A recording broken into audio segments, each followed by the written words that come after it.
Good morning दोस्तों, UPSC निर्माण संस्था में आपका स्वागत है। आज हम लोग पढ़ने जा रहे हैं कि नीदरलैंड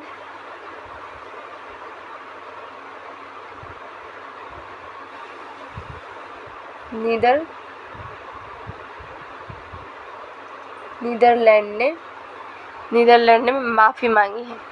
नीदरलैंड के प्रधानमंत्री और राजा ने, यहाँ के प्रधानमंत्री और राजा ने माफ़ी मांगी है। किसके लिए? दासता के लिए, दासता सूचकांक के लिए, तो गुलामी के लिए। और इसके पीछे के इतिहास क्या है हम लोग पढ़ेंगे।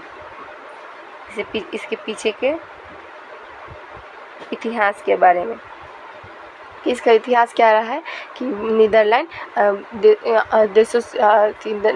और इंडोनेशिया और सूरीनाम से माफ़ीनामा कर रहा है। तो इसे जानने के लिए हम अगले टॉपिक पे चलते हैं कि हाल ही में कि सूरीनामा कहाँ है, आपको दिखलाने से पहले ये बताते हैं कि नीदरलैंड के राजा, ये देखिए, ये है नीदरलैंड के राजा और ये है नीदरलैंड के प्रधानमंत्री। दिखाई दे रहा होगा आपको, देखिए, प्रधानमंत्री और ये राजा है। ठीक है, इन दोनों ने क्या मांगा है? माफ़ी मांगा है। किन किन देशों से? तो इंडोनेशिया, जो भारत के यहाँ पे है, इधर है इंडोनेशिया, और इधर है दक्षिण अमेरिका की ओर, यहाँ पे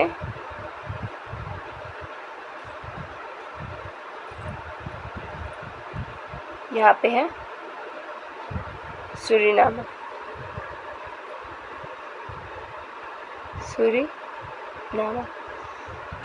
इसे में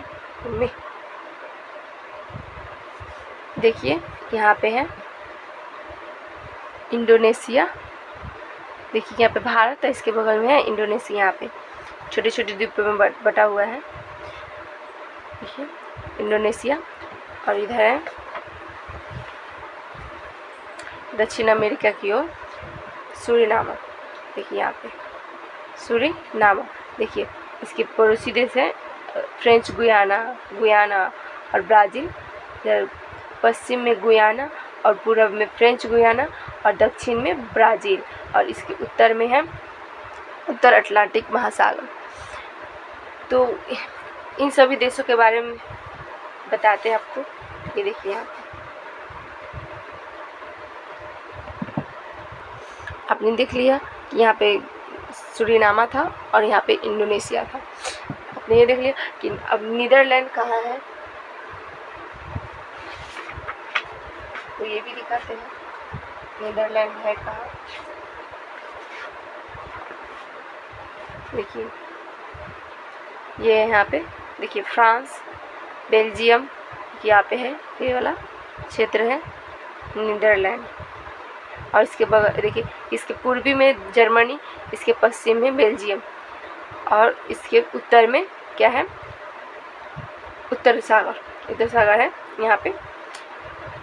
यही है डच। इससे पहले डच कंपनी जो भारत में भी आया था और इधर इंडोनेशिया पे कब्जा किया हुआ था, वो है यही डच ईस्ट इंडिया कंपनी है।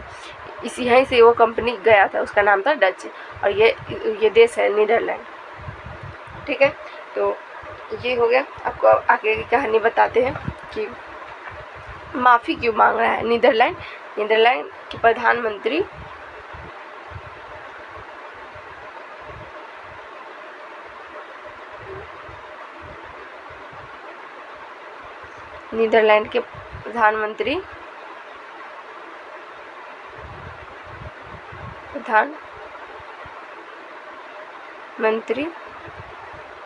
कौन है? मार्क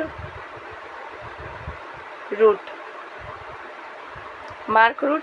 और यहाँ के राजा हैं विलियम अलेक्जेंडर।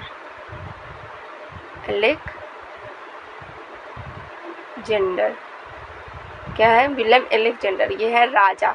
वहाँ के राजा है। जो फर्स्ट वीडियो फ़ोटो आपको दिखाया गया था आपको वही है, विलियम अलेक्जेंडर, जो मोटे थे, और ये प्रधानमंत्री जो पतले थे, मार्क रूट, जो दूसरा आपको फ़ोटो दिखाया गया था। इन दोनों ने इंडोनेशिया और सूरीनामा से माफ़ीनामा किया है। और यहाँ पे है अफ्रीका, यहाँ पे अफ्रीका, यहाँ के लोगों से माफ़ीनामा किया है। क्यों किया है? क्योंकि 1500 से 1600 के आसपास में, 1500 से 16वीं शताब्दी के आसपास में यहाँ पे जो लोग थे, 1500 से 1600 के आसपास में यहाँ पे जो नीदरलैंड और थी डच कंपनी है, डच के जो राजा थे वो ये थे विलियम अलेक्जेंडर, और यहाँ के प्रधानमंत्री कौन थी? Mark Rutte. ये थी प्रधानमंत्री मार्क रूट ने 2022 1 दिसंबर 2022 को ही माफ़ीनामा किया था और कहा था कि यहाँ के नीदरलैंड के और जो सूरीनामा के जो क्षेत्र है वहाँ पे जितने भी नुकसान हुए हैं उस समय के, वो सब उनकी भरपाई करेंगे। और ये मानते हैं, इनकी किताबों में, इनके बुक में कहीं ये नहीं लिखा हुआ है कि ये इन्होंने किसी व्यक्ति को दास बनाया या यहाँ से उठाकर वहाँ ले गए, अपने काम कराने के लिए यहाँ से वहाँ ले गए, बागवानी कराने के लिए यहाँ से वहाँ ले गए। ऐसे कोई भी बुक में ऐसे नहीं लिखा गया है। लेकिन फिर भी यहाँ के राजा जानते हैं सच्चाई, इसीलिए वे सच्चाई को स्वीकार किए। डच के और नीदरलैंड के राजा और प्रधानमंत्री सच्चाई स्वीकार किए और उसकी भरपाई करने के लिए उन्होंने माफ़ी भी मांगी। और वहाँ के जो पूर्वज थे, उनके जो पूर्वज थे यहाँ के, जो इंडोनेशिया के और सूरीनामा के और अफ्रीका के जो पूर्वज थे, उनसे भी माफ़ी मांगी और कहा कि उनके पूर्वज को कि जितने नुकसान हुए हैं उतने उनके आने वाली पीढ़ी को वो नुकसान की भरपाई करेंगे और उन्हें रोज़गार वगैरह ये सब पूरा करके वे पूरा अपनी जो माफ़ी मांग रहे हैं उनको पूरा भरपाई करेंगे। यहाँ पे 1500 से 1600 के बीच क्या हुआ, ये लोग क्या करें, यहाँ पे के जो लोग हैं अफ्रीका के लगभग 6 लाख लोगों को अफ्रीका से और इंडोनेशिया से सूरीनामा में भेज दिए और कई सारे द्वीपों में यहाँ पे भेज दिए गए थे। क्यों? कार्य कराने के लिए, घरेलू काम कराने के लिए। वहाँ पे जो यहाँ पे है, जो यहाँ पे क्या होता है, चीनी कॉफ़ी की बागवानी कराने के लिए, चीनी की बागवानी कराने के लिए, ये सभी की कार्य करने के लिए यहाँ से सभी व्यक्तियों को ले जाकर वहाँ पे थोप दिया गया। इनके आज़ादी के खिलाफ था ये सभी। वे गुलाम की तरह काम करवाते थे, इन पर हिंसक घटनाएं घटती थी, इनके साथ हिंसा करते थे। यहाँ से महिलाओं को, बच्चे को, सबको यहाँ पे उठा ले जाते थे। इनके साथ बहुत दुर्व्यवहार होता था और उनके पूरे अधिकार को छीन लिया गया था। और इसलिए इन्होंने यहाँ पे माफ़ीनामा मांगा और माफ़ीनामा में कहा कि वे पूरी माफ़ी जितने मांग रहे हैं उनकी पूरी भरपाई करेंगे और अगले वर्ष और आने वाले वर्षों तक वे उनकी डेवलपमेंट में साथ भी देंगे। तो आने वाले न्यूज़ में आपने देखा कि यहाँ के प्रधानमंत्री ने इससे माफ़ी मांगा, लेकिन उस वर्ष में हुआ क्या, वे कहते हैं प्रधानमंत्री और राजा वहाँ के कि वे शुक्रिया करते हैं, वे शुक्रिया करते हैं उन लोगों को जो ये शोध कर बताएं कि गुलामी को लेकर कितनी भरपाई करनी पड़ती है। ये जो शोधकर्ता इन्होंने इन्हें समझाया और इनके कहने से मतलब ये लोग जब बताए, ये जब सामने ये सभी बातें प्रकट किए तो इन्हें पता चला कि कितने बड़े गलती काम कर रहे हैं और आने वाली ये अपने देश के आने वाली अगली पीढ़ी को ये संदेश नहीं देना चाहते कि वे दूसरे के अधिकार को, दूसरे की स्वतंत्रता का हनन करें। इसलिए वे उनसे माफ़ीनामा कर रहे हैं, उन्हें वे जितने नुकसान हुए उनकी भरपाई करने की भी कोशिश कर रहे हैं। और इंडोनेशिया की इंडोनेशिया इसमें क्यों शामिल है, इनके बारे में हम आपको बताते हैं। ठीक है, इंडोनेशिया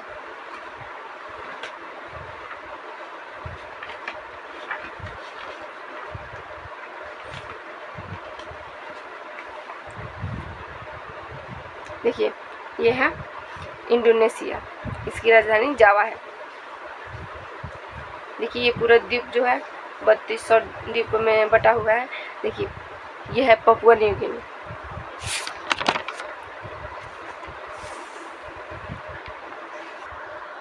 देखिए, और जो यहाँ पे जो पपुआ न्यू गिनी दिखाई दे रहा है आपको, इधर एक और इसका एक और भाग है, लेकिन इसका इस द्वीप का पश्चिमी भाग है। ये पश्चिमी भाग भी है कि ये इंडोनेशिया में कब है, 1859 में, यहाँ पे 1869 में ये शामिल हुआ इंडोनेशिया में। और ये जो तिमोर लिस्ट है, ये शामिल हुआ कब, 1863 में शामिल हुआ, और फिर 2002 में इसने अपना अलग देश कर लिया, तिमोर लिस्ट, जिसकी नाम राजधानी दिल्ली है, दिल्ली। और ये स्वतंत्र कब हुआ, डच इससे इंडोनेशिया पहले नाम नहीं था। जब जापान का युद्ध चल रहा था 1942 से लेकर 1945 तक, जब द्वितीय विश्व युद्ध चल रहा था, उस समय यहाँ पे डचों का अधिकार था। और ये कई सालों तक इन्हें इस इंडोनेशिया को डच ईस्ट इंडिया के नाम से जाना जाता था। किसको, इंडोनेशिया को, क्योंकि यहाँ पे डचों का अधिकार था। वे सभी लोगों को दास्तां बनाकर और कहीं कहीं भेज दिया करते थे। वहाँ के बच्चे, बूढ़े, और तो किसी को नहीं समझते थे और कहीं भी भेज देते थे। तो 1945 से लेकर 1945 से लेकर 1949 तक ये इन्होंने जो इंडोनेशिया के लोग थे, उन्होंने युद्ध लड़ा, उनसे कई आंदोलनें की, बहुत सारे लड़कर और अपने देश को क्या किए, संप्रभु बनाए। क्योंकि यहाँ के जो डच कंपनी थे, वे उनको संप्रभु नहीं दे रहे थे, संप्रभुता नहीं दे रहे थे, इसलिए ये लोग लड़े उनसे और अपने संप्रभुता का को हासिल किए। 1949 में इन्होंने ये आज़ाद हुआ। और वहीं जो सूरीनामा है, वो 1873 में आज़ाद हुआ था, अपने गुलामी से आज़ाद हुआ। तो इसी के उपलक्ष्य में 150 वर्षगांठ पे 150वें वर्षगांठ पे और जो यहाँ के प्रधानमंत्री, नीदरलैंड के प्रधानमंत्री और नरेंद्र मोदी प्रधानमंत्री और राजा इस वर्षगांठ पे माफ़ीनामा किए हैं और यहाँ के लोगों से माफ़ी मांगकर माफ़ी मांगी। और यहाँ पे जो है ये दास्ता जो सूचनांक है, ये 1814 तक आते ख़त्म हुआ, क्योंकि यहाँ पे तक नियम आ गया था। और 1814 तक इन्होंने 6 लाख से अधिक लोगों को अफ्रीका से, यहाँ इन सभी राज्यों से, देशों से गुलामों को लेकर गए थे। कम से कम इसके सभी आंकड़े मिलाकर 6,60,000 से 6,60,000 से लेकर 10 लाख तक की जनसंख्या रिपोर्ट में सामने आई थी। और जो नीदरलैंड का जो 1500 से 1600 यानी 16वीं शताब्दी का जो समय था, उसे स्वर्ण युग कहा जाता है। क्या कहा जाता है? स्वर्ण युग कहा जाता है, क्योंकि उस समय ये जो दास को बुला कर ले जाते थे, अपना कार्य कराते थे, तो उनसे उनके वे कार्य भी हो जाते थे और उनके पैसे भी बच जाते थे।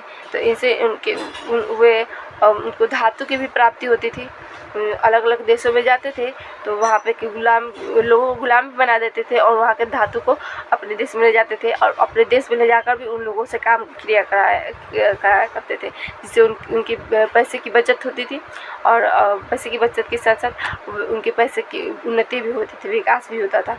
तो इसलिए वहाँ पे बहुत लोग धनी व्यक्ति हो गए थे, इसलिए इसे स्वर्ण युग भी कहा जाता है। तो इसलिए